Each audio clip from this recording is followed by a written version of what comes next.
Good afternoon, everybody. Thank you for joining us this afternoon for our webinar on corporate sustainability and resilience. As some of you may know, the Pearl Initiative is the region's leading non-profit business-led organisation commissioned to promote a corporate culture of accountability and transparency as a key driver of competitiveness across the Gulf region's private sector.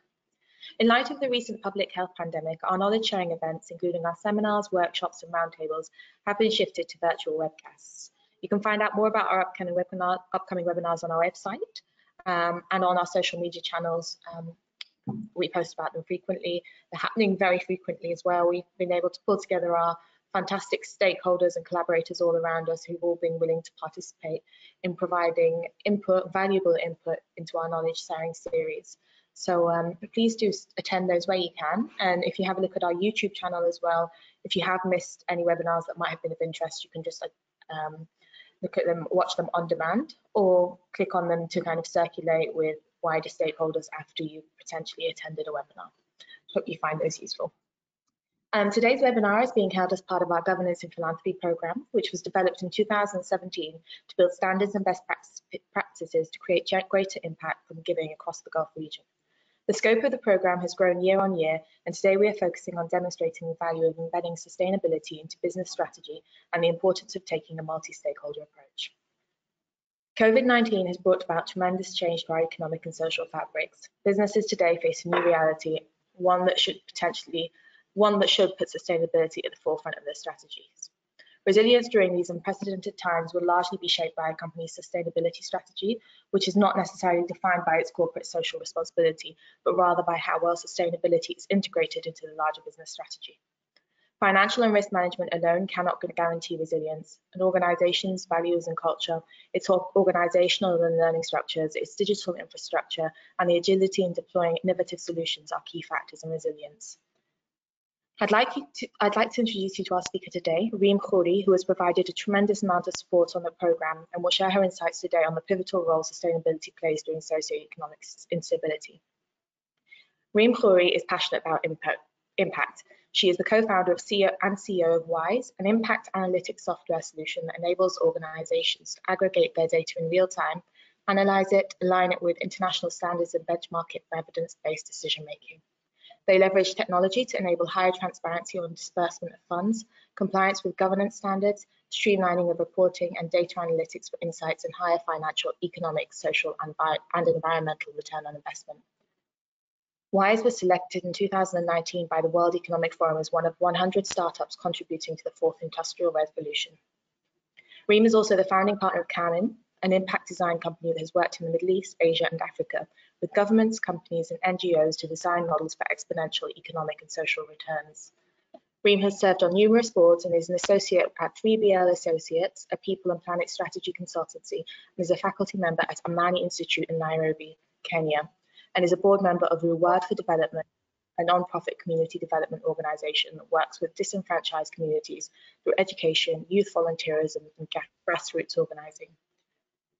She was recognised as the world's 100 most influential Arabs under 40 by Arabian Business Magazine 2015 and 16, and was selected in 2018 as a Young Global Leader of the World Economic Forum. Reem, as always, thank you for joining us today and taking your time to share your valuable insights on business and sustainability. As with all of our webinars today, please, we do like to make them as interactive and engaging as possible, so please do submit any questions you may have for Reem using the Q&A portal and panel that you can see as part of the webinar setup, and I'll direct those through to Reem towards the end of the webinar. I do urge you to take advantage of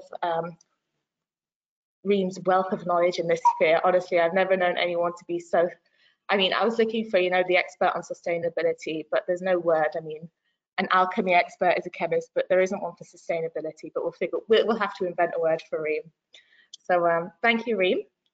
Thank you for having to give the Thank you. So I'll be moderating the discussion. It's a bit of a different setup to our usual webinars today. A Q&A session between us, and hopefully we can squeeze Reem for as much of her knowledge and insights as we can. Reem, are you happy for me to delve in with the questions, or do you have a kind of quick introduction that you'd like to give? Go ahead. I think we're going to address multiple issues and sure. then everyone can send us as well any of their questions that they have. I'll throw you in the deep end. All right. So our first question, I think, just to kick off the discussion today, is from your experience and from what you've witnessed on the ground, how do you see that COVID has impacted corporate sustainability? So it actually depends on how you look at it. At the beginning, I think we found a lot of businesses that responded to national calls for donations and support to help the families and the daily workers that were affected by the lockdowns and the sectors that were mostly affected. But to me, that's more charity / CSR. The immediate response from most corporations was to cut costs and freeze spending of anything that's considered non-essential, and which is normal, right? But the very sad part is that many people viewed sustainability budget as non-essential. And if I want to be very frank, it probably was because they designed it that way. They designed their sustainability function not to be essential, not to be embedded as part of their business model and financial model and their strategy, but as a budget cost item that can then be the very first thing in a time of crisis to be scratched, when in reality, we need it now more than ever.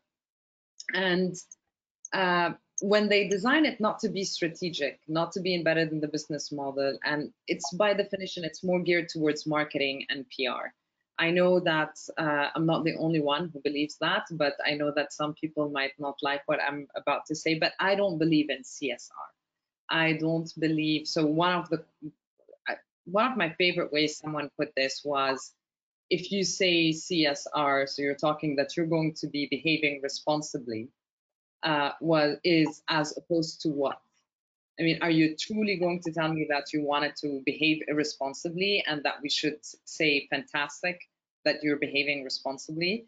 Or now, if you cut that budget line item out, are you telling me that you're not going to behave responsibly anymore? Whereas sustainability is a much more long-term approach. It's a management approach. It's the multi-stakeholder approach. And those that embedded sustainability as a management approach actually reap the benefits. They already had a stakeholder engagement approach. They communicated and responded to their stakeholders' needs in a time of crisis. They had intentionally built, and intentional is a very important word here, but they had intentionally built an organizational culture and values and structure that is stakeholders driven, that is by definition then more resilient by design. If I'm going to think about how COVID-19 has had an impact on corporate sustainability, I would say that maybe it helped redefine it as a prerequisite for resilience. Not corporate social responsibility, but corporate sustainability. I think COVID-19 proved to us how important it is to have a stakeholder-driven approach, and how important and crucial it is to have it embedded in the business model and in the strategy. And as a software company, as an impact analytics company that actually is all about data and evidence, we've done a bit of surveys and research on the main concerns that organizations are facing in the midst of the crisis. And besides managing cash flow, right, which is a prerequisite to survive or to exist, the main concern that we saw was that they actually needed support in innovating products and services to remain relevant in times of change, right? And I think that's when, when our world as we know it changed, a lot of people had to think about, how do we reinvent ourselves? How do we leverage our infrastructure, our services, and our products, whether you're for-profit or not for-profit, to remain relevant at a time where people are actually not moving, staying at home, not traveling, not spending. And so the way that we thought about this was, the prerequisite for creativity and innovation is actually how well your employees are doing. And so we launched a free tool for organizations, and we can share it with everyone as a follow-up. It's for free completely. That actually checks on the employee well-being within an organization. We've only launched it 2 weeks ago. So our results are extremely preliminary, but what it's telling us, the immediate result were that more than 24% of the employees have a serious sense of loneliness. 41% said that they are quite stressed and that they feel anxiety and stress several times a week. That actually stops them from able to continue to be productive as normal. 14% said that they don't feel that they have someone to talk to. 18% feel that their concerns are completely unheard by management. 42% worry about losing their jobs. 42%. 14% feel that they cannot be innovative and creative during times like these. 68% feel that they need a new set of skills to adapt to the changes that they're seeing. And more than 18% are not comfortable going back to the office. There's much more into the survey, and any organization that signs up can see its own dashboard and see progress over time if they choose to do it. But when we started seeing these results, the first question was, if you don't worry about how your employees are doing, how can you truly be resilient? And how can you expect them with these results to actually be creative and innovative? And so when we talk about a stakeholders-driven approach, your employees are your first stakeholder that you need to think about. And so at a time where there's a crisis, you cannot build an organizational culture or values or make them feel that all of a sudden we need you to be creative and innovative when they've never had the enabling environment to produce or to be productive and to be creative. And so this is just one example of one aspect of resilience that is at the heart of sustainability. There's much more to be done, but a prerequisite for resilience is your ability to adapt to change. A prerequisite to be able to adapt to change is that you have people that are able to be creative and productive under stress and in times of crisis. And for them to do that, they should be actually doing well. And they should feel some kind of, they should feel that they live in an environment at work that enables them to overcome the unknown that we're all witnessing today. And so with these results, when 42% of your workforce feels that they're worried about losing their job, good luck getting them to innovate anything. And so this is how one example of how resilience and sustainability are very much interlinked. And I think COVID-19 highlighted this more than ever. No, thank you for that. I mean, yeah, I think a typical thing is, stakeholders are always, you look at the external stakeholders and you take for granted internally the employees. But yeah, definitely, well, from what we've been seeing on the ground as well, employees have been taken for granted. And I think a lot of short-sighted decisions have also been taken in light of COVID-19, and even if it's just pay cuts or layoffs, temporary layoffs, but we don't properly evaluate the wider implications on the rest of the workforce, the remaining workforce.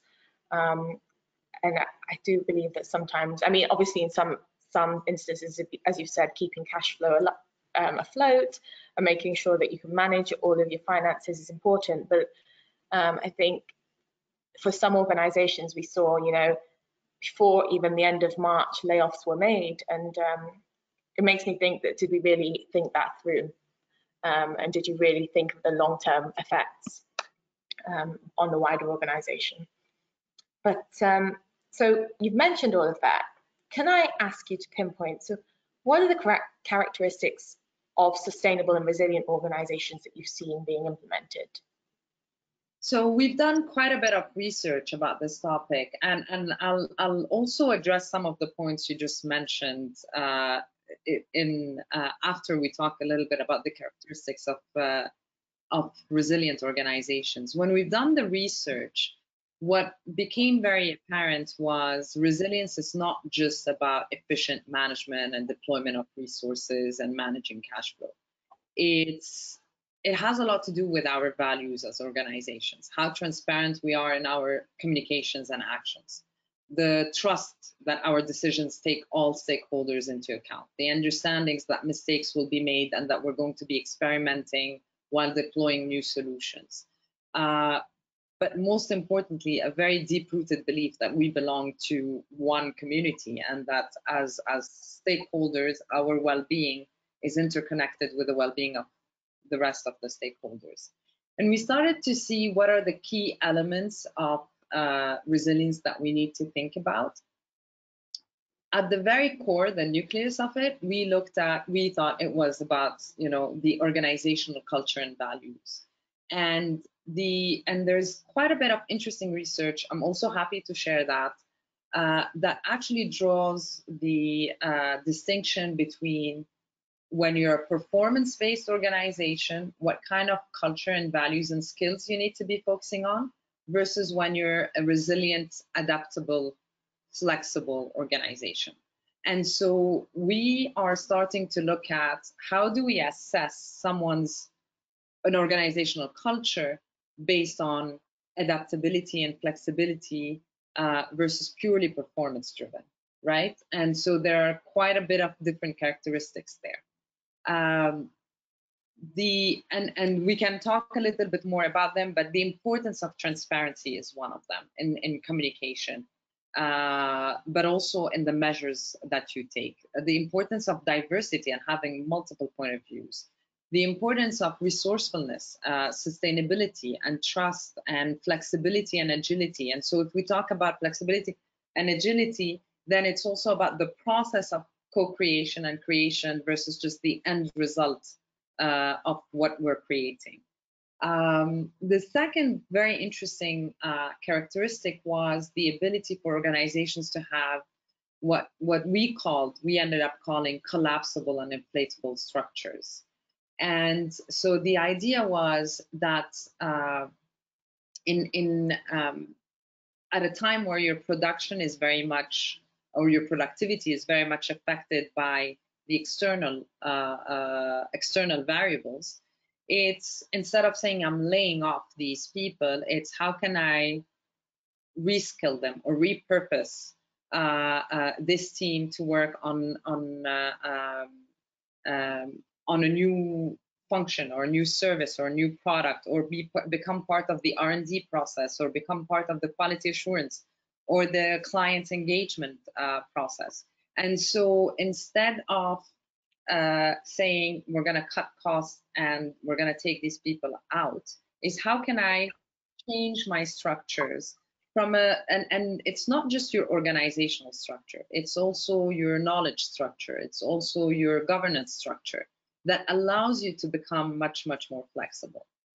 The third one that I think COVID-19 made the huge business case for was the importance of having a robust digital infrastructure, right? Like, how scalable is your digital infrastructure? Are you cloud-based, serverless? Like, how can you actually have the technology infrastructure that would truly enable you to continue to deliver on your services and your products uninterrupted?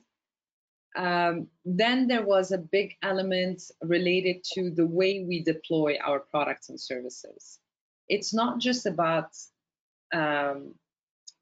how fast we are in deploying our products and services, but how fast are we in receiving feedback?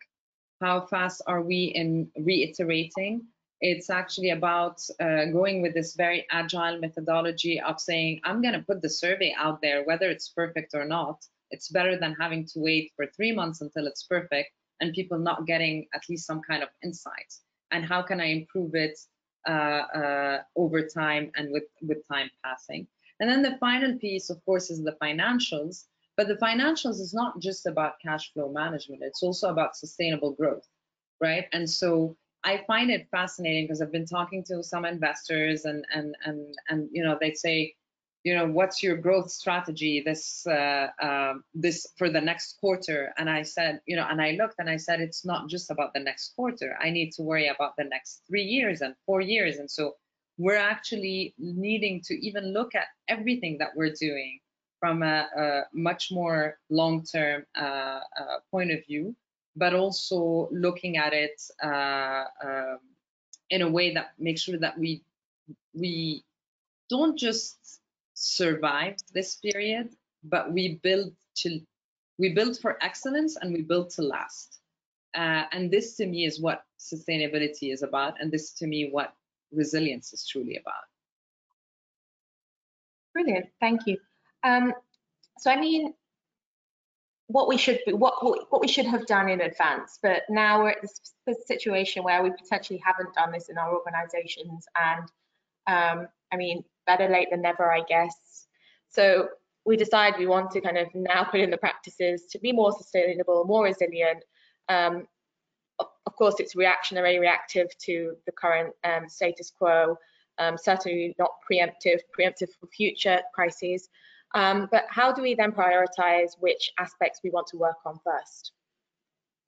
So a lot of businesses and organizations value cash flow management is, the first thing that you need to work on. To me, that's not the first thing, that's the prerequisite, right? It's a prerequisite. What I believe that we should always prioritize is the internal work, the inner work of the organization that the organization needs to do first. Because the prerequisite for adding value to your stakeholders, a prerequisite for innovation and flexibility and adaptability is a culture and environment that allows employees to thrive.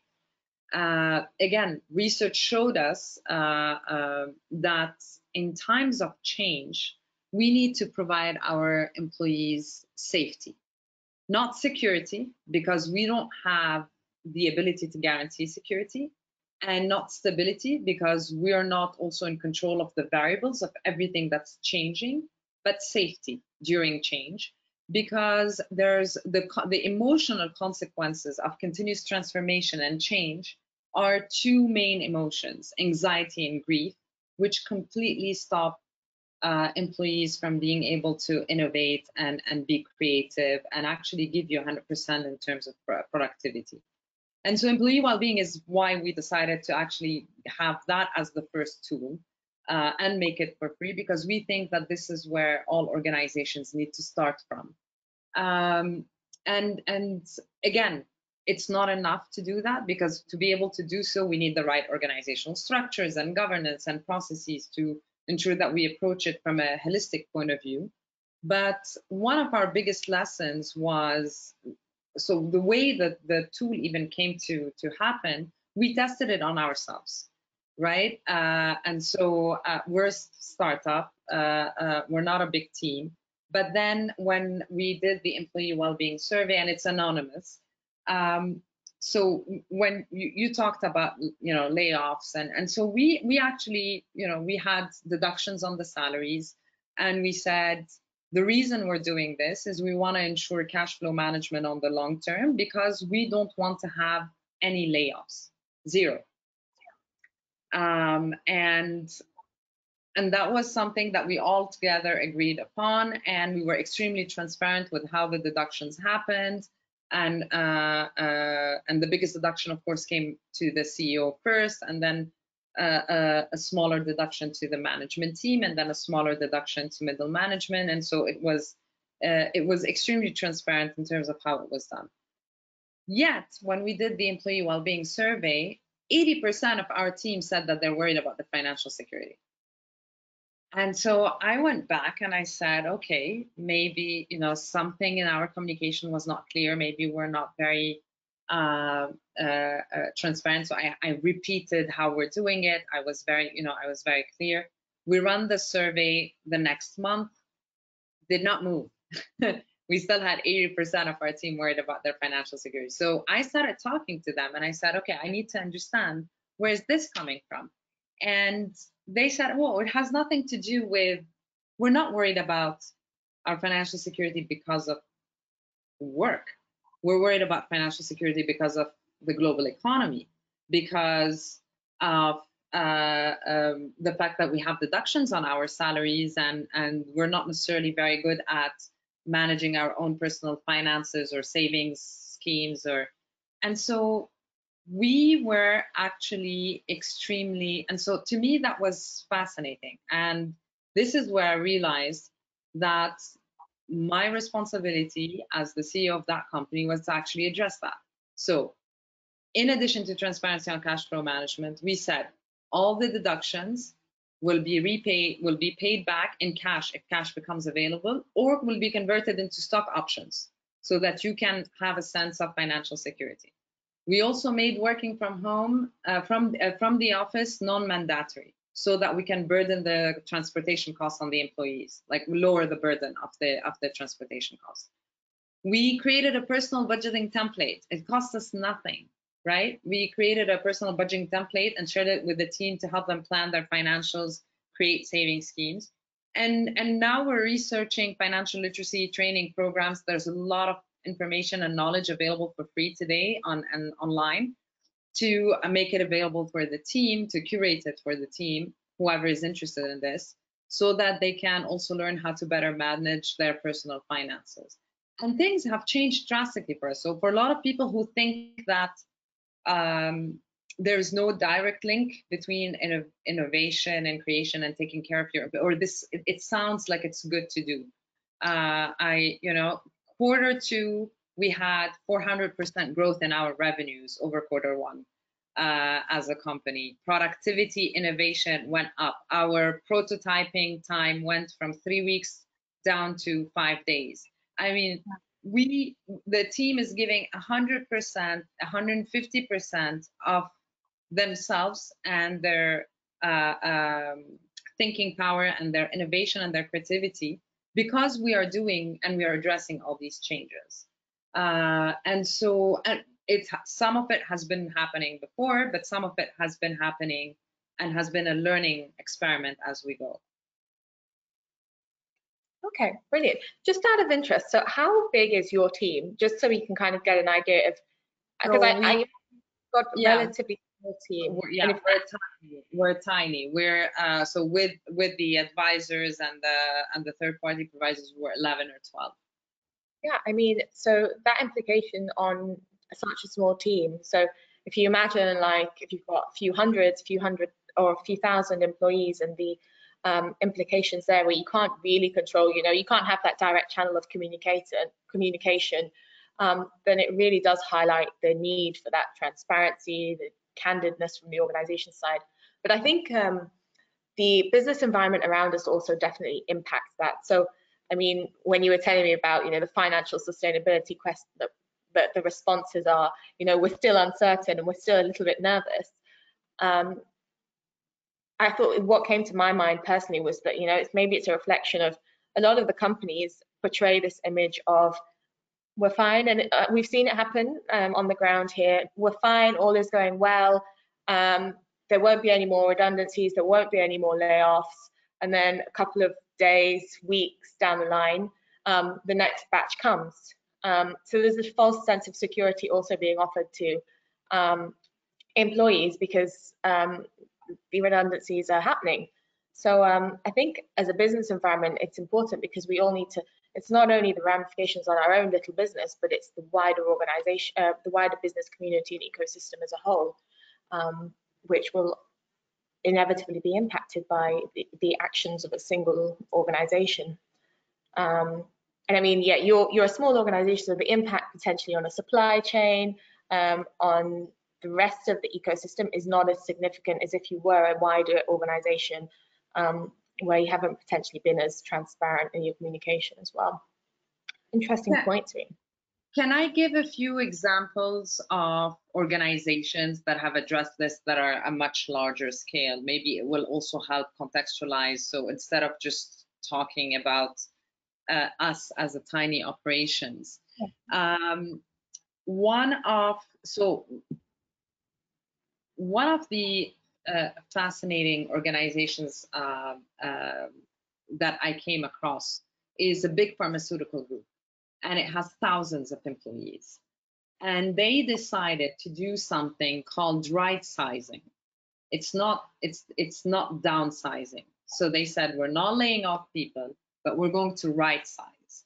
And so what they, and of course, between the lockdowns, not having all the people going to the factory to manufacture the medicine at the same time, what they did was they moved teams around. And the way that they moved teams around, they said, whoever who is in production, who's unable to go to production, we're going to split them between R&D, research and development, and between quality assurance. What ended up happening is they ended up having even more creativity and better products, because all of a sudden someone who was part of the implementation process became part of the thinking and the research and development process, and became part of the quality assurance process. And so there was much more, I mean, I want to call it empathy, but a much better understanding and more diverse point of views, and that's where diversity also comes very handy in here, into the business process, that where they actually saw an improvement in the business process. Another very interesting example was a big skincare, makeup, cosmetology company in China. They had 49 stores and 100 and something sales ladies in those stores. And so they closed their stores in March. And again, instead of deciding to lay them off, they trained them online on how to use social media and how to work with influencers, or to become social media influencers for sales. In March, in March, or was it either March or in April, their sales grew 200% over the same month the year before. There's the amount of companies and startups in Jordan, but not just in Jordan, the region, that pivoted to remain relevant, right? So all of a sudden you have Uber and Careem becoming delivery arms for supermarket chains when you had a complete lockdown. Open Souk transformed its customer service and salespeople to a delivery army at a time of crisis.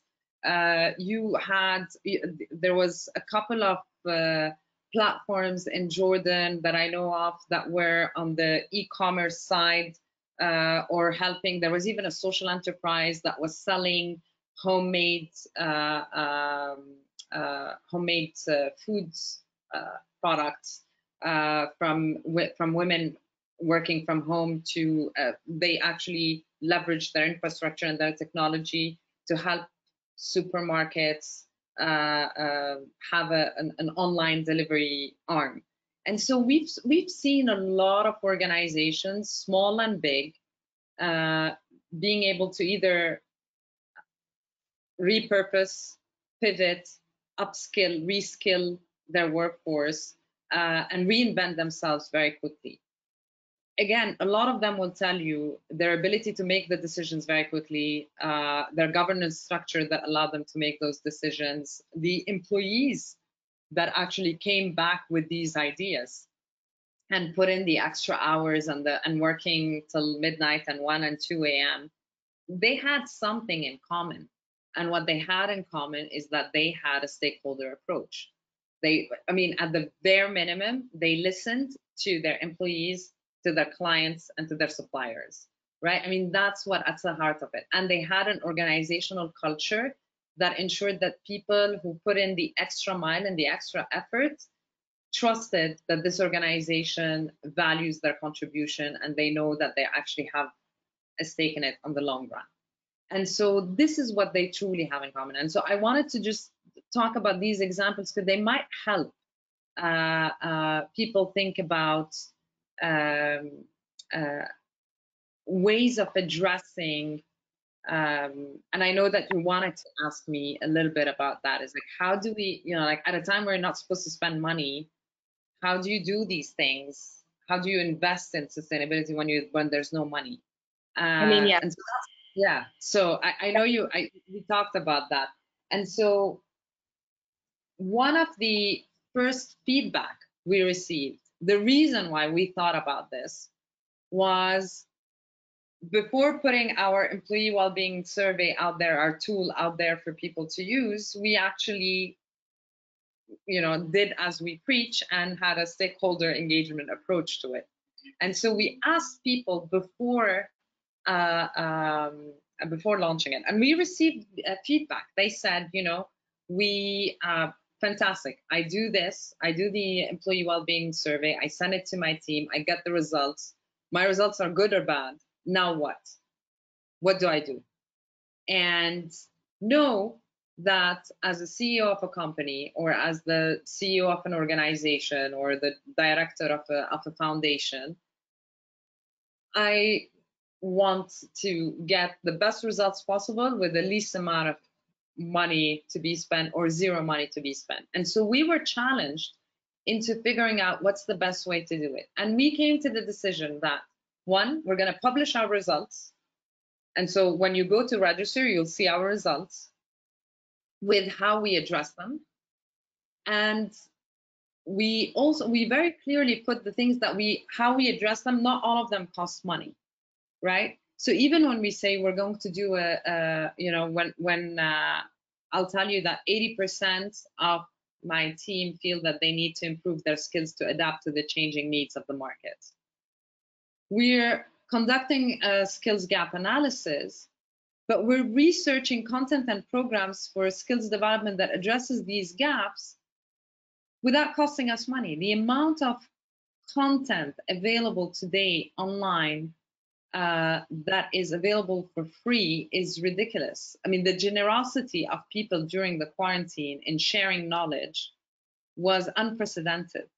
And so what are we doing to leverage that? And the idea is, you can leave it up to the employee to figure out what he needs to be looking at, or you can try and curate what you need as an organization and will benefit your employee at the same time.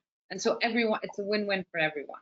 And so we also tried, and then we also were sharing some resources and articles of things you can do to address your employees' well-being.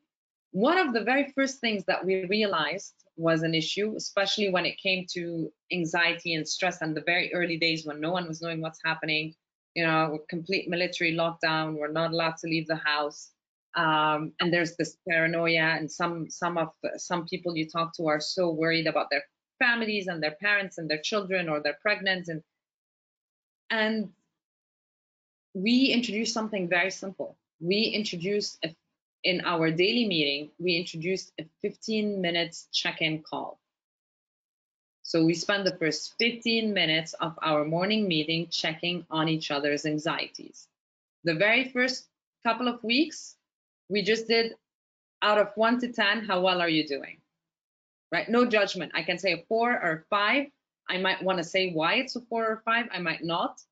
But it's just to at least give a space where you feel heard, where you feel like if you want to speak, you have the space to do it. Those 15 minutes made a huge difference in managing the anxiety. And then we did a buddy system. So we said every 2 people can buddy up and just check in and have a deeper conversation on how they're managing. And so some of them they cost you time, which is money, but don't require a very heavy investment. We tend to, I think, as the organization grows and grows, we tend to forget that at the heart of every organization, it's people. And we tend to forget the humanity of the organization, because the organization without the people that are working in it is nothing. And so this is where I think we try to share resources, and we try to share links, and we try to share what we've done in order to support people in thinking, okay, this is also how can I address certain elements or others. Some people get in touch and say, we want to dig deeper, and that's fantastic, because we can start working with them and helping them on multiple elements of what they need to be looking at. Yeah, I mean, I'm talking too much. Maybe you should take questions. No, perfect. No, it's really good.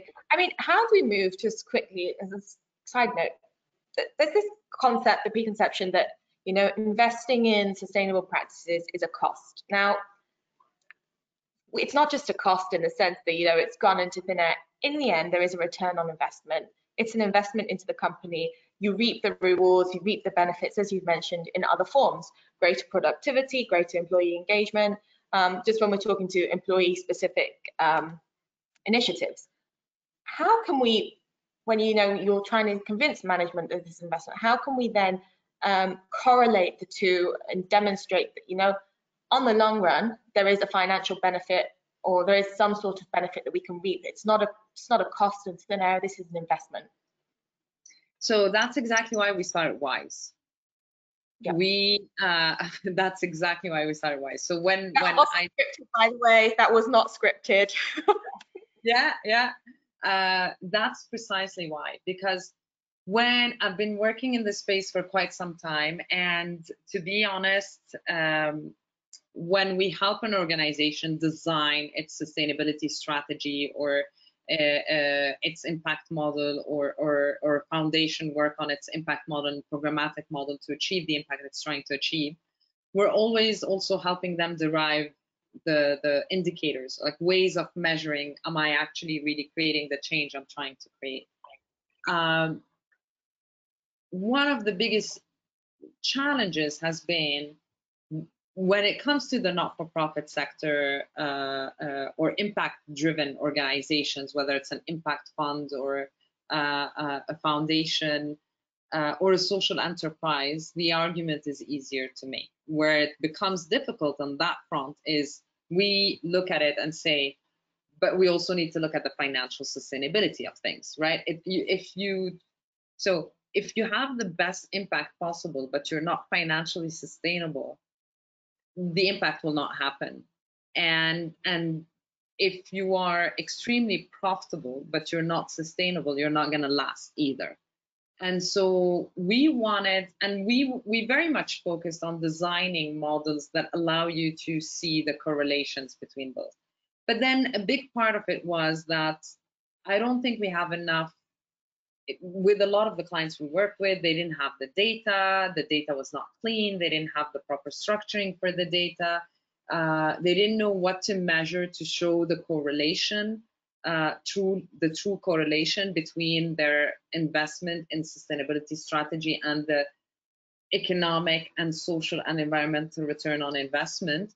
And so what we ended up doing was, we ended up creating Whyise, which is an impact analytics platform. That's the purpose of it, is to show you the correlation and the variables that affect your results, right? That when I actually invest more in this, your revenues and your performance go up. But when you invest less in this, this goes down. Or when you cut costs here, this is what happens here. And so you start to see that correlation. I mean, if you know what you're looking for, and if you know exactly how you're designing it, you're able to also extract those. One of those projects we worked on was in Saudi Arabia, on the integration of women in the workforce, in the retail industry. And the turnover rates for women in retail at the time, that was a few years back, it was when the law had just changed, was 85%. 85% turnover rate, and absenteeism was 95%. And everyone said, you know, it's cultural, which is not the reasoning at all. And we ended up working and designing a very specific program, a programmatic model, an impact model, a financial model that was for profit, of how this whole operation was going to work. But what was very important for our clients were big retail corporations, right? So they didn't care that, you know, they cared about their own return on investment. They didn't just want to say, okay, fantastic, the women are thriving, but I still have a turnover rate of 85%. It's costing me X amount of dollars. And so we designed the model precisely to do that, where the women had a self-sufficiency plan. They knew exactly what they wanted to do and where they wanted to get. They had coaching, and it was a short program. It was 10 days with 6 months of 1 hour of following up per month. And turnover rate went down from 85% to zero. And absenteeism from 95% to 9%.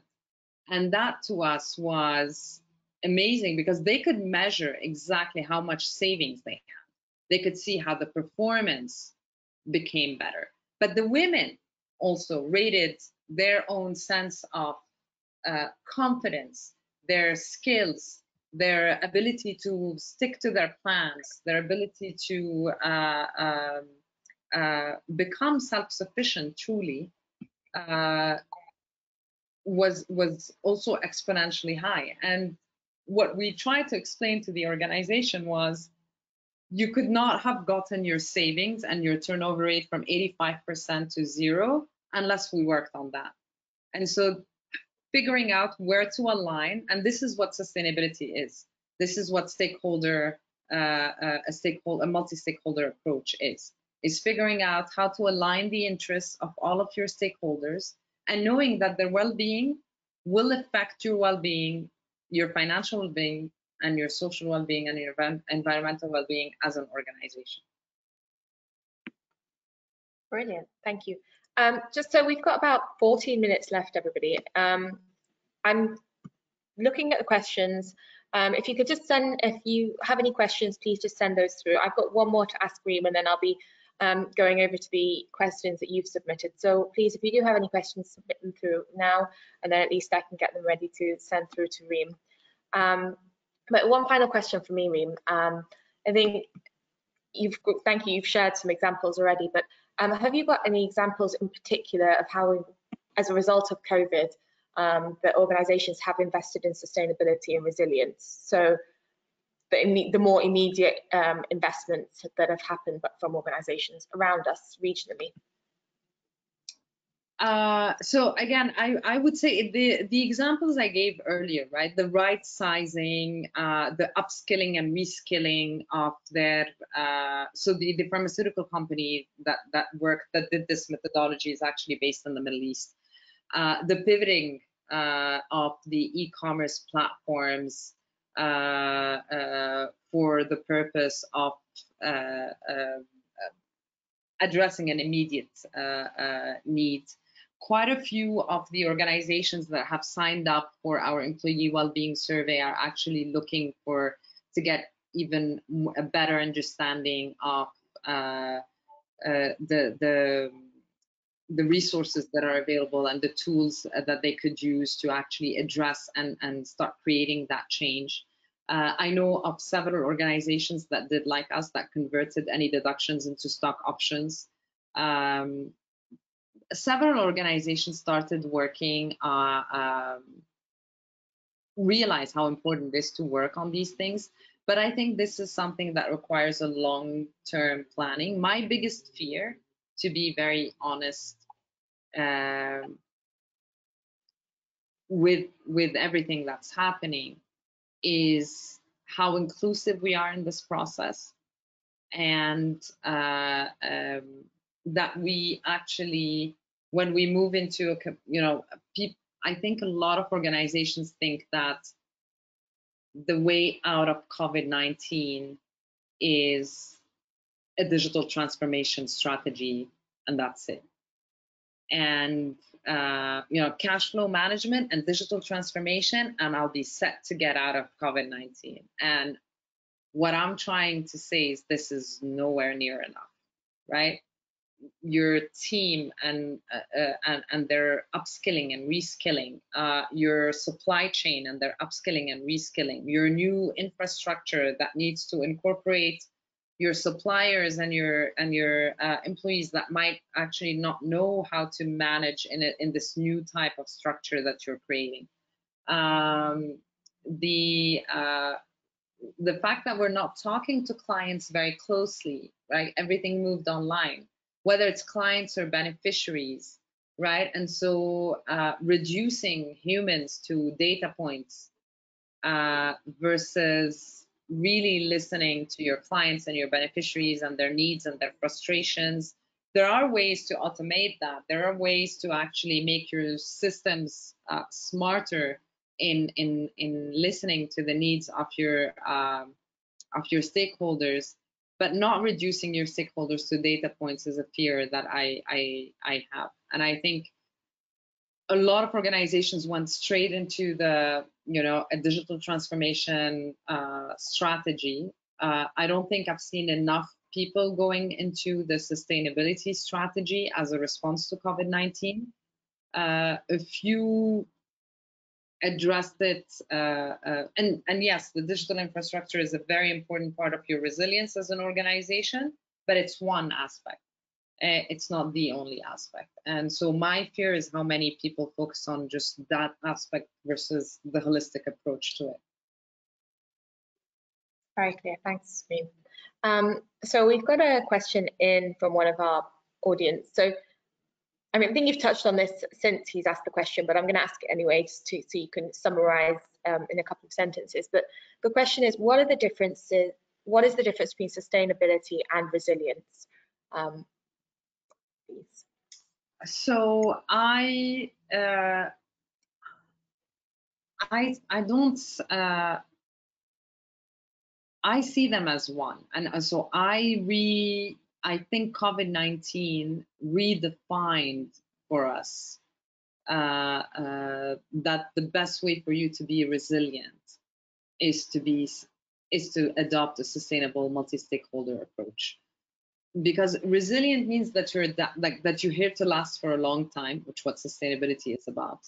Resilience means that you're adaptable to change, which a multi-stakeholder and diverse and inclusive and transparent sustainable management approach is about.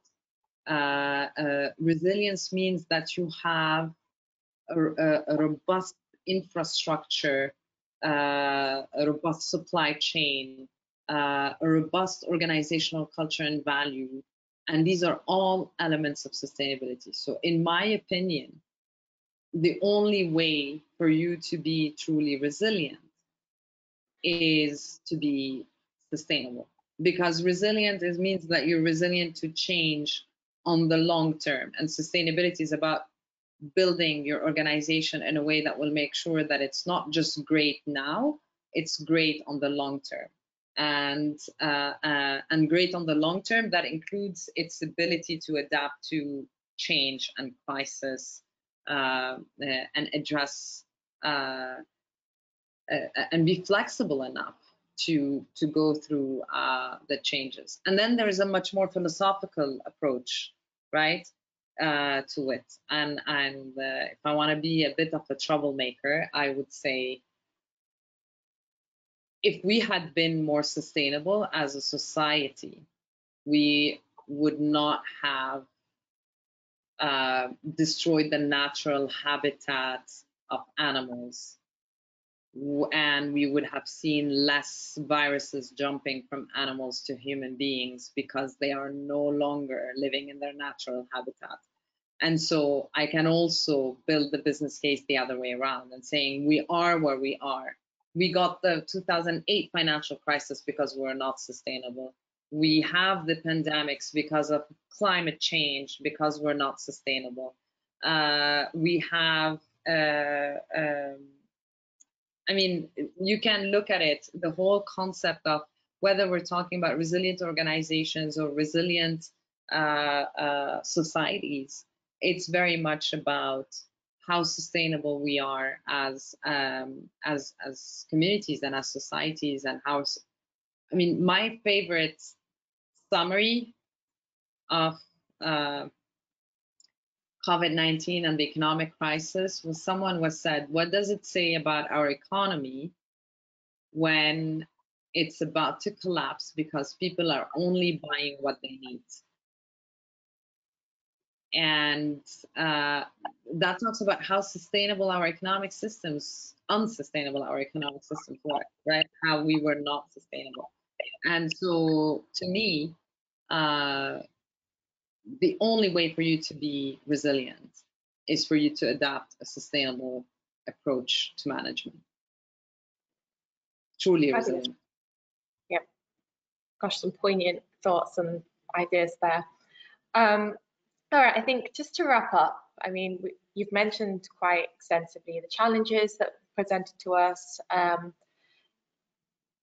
Can you elaborate on what you think, if we address the challenges that you raised, the opportunities that they will present? Let's try and end this on a bit more of a positive note. We've messed it up. So what are the opportunities that that can present themselves out of this?